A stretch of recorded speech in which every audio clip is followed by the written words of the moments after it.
오늘 정말 믿기 힘든 이야기를 하나 해드릴까 하는데요.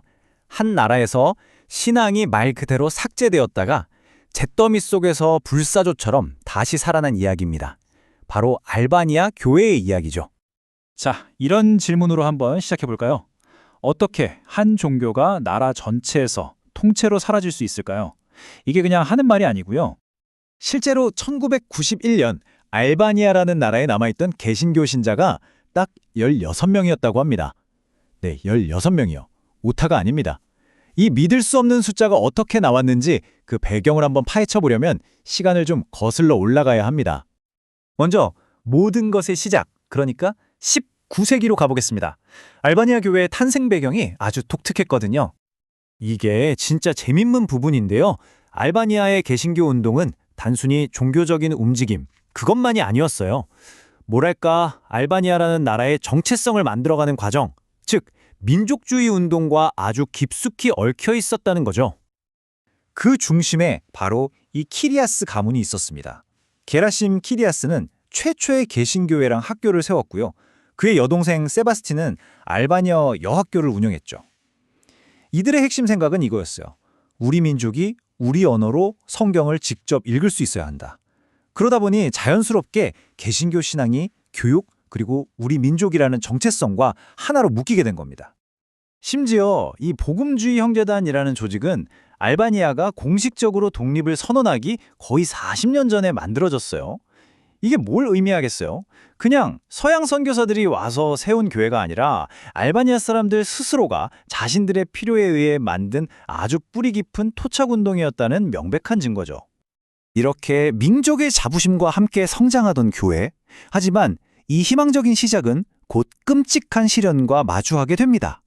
바로 국가 권력과의 정면 충돌이었죠. 자, 역사의 흐름을 보시죠. 1944년 엠베레 호자가 이끄는 공산당이 권력을 잡습니다. 그리고 1967년 알바니아는 세계 역사상 최초로 헌법에 무신론 국가라고 명시한 나라가 됩니다. 모든 종교 활동이 그냥 금지된 거예요. 불법이 된 거죠. 이 끔찍한 시대는 1991년 공산 정권이 무너질 때까지 계속됩니다. 이게 그냥 종교를 장려하지 않는다 이 정도 수준이 아니었어요.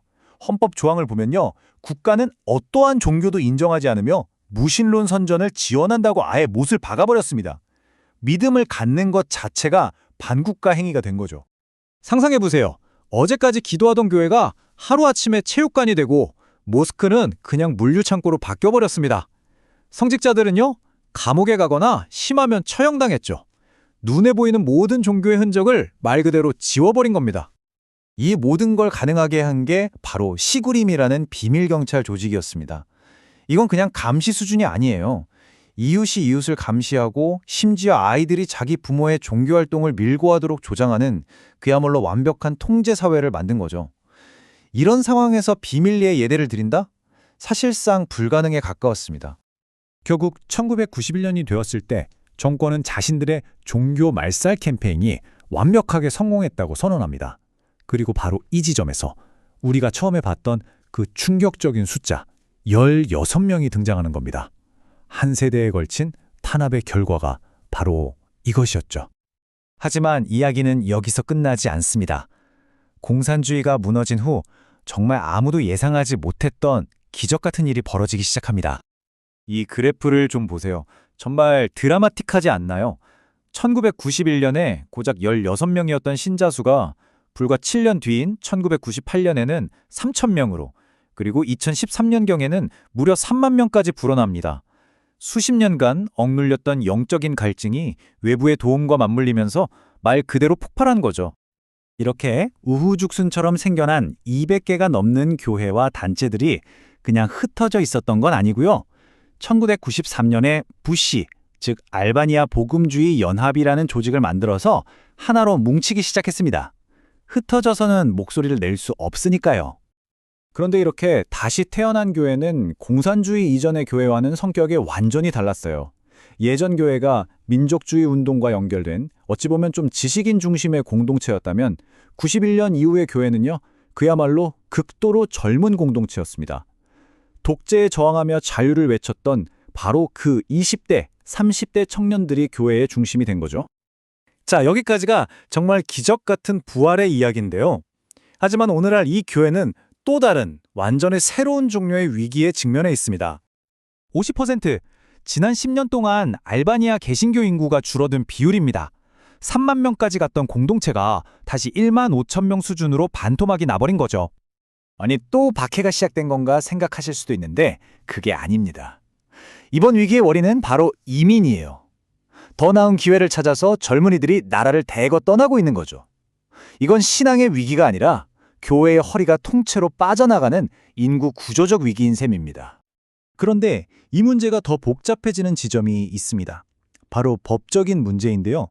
혹시 1890년대에 만들어졌다는 그 복음주의 형제단 기억나시나요?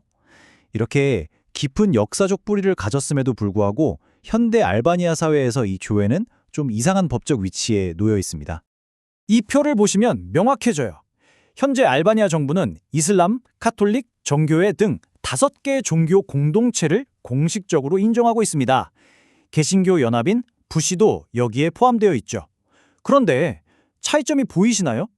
다른 4곳은 모두 국가로부터 재정 지원을 받는데 유일하게 개신교만 그 지원에서 제외되어 있습니다. 이게 그냥 돈 좀 덜 받는 문제가 아닙니다. 당장 목회자들의 생계부터 시작해서 공산 정권 시절에 빼앗겼던 교회 재산을 되찾는 일, 그리고 국가 지원을 받는 다른 종교들과 동등한 위치에서 사회 활동을 하는 것까지 모든 면에서 거대한 장벽으로 작용하는 거죠.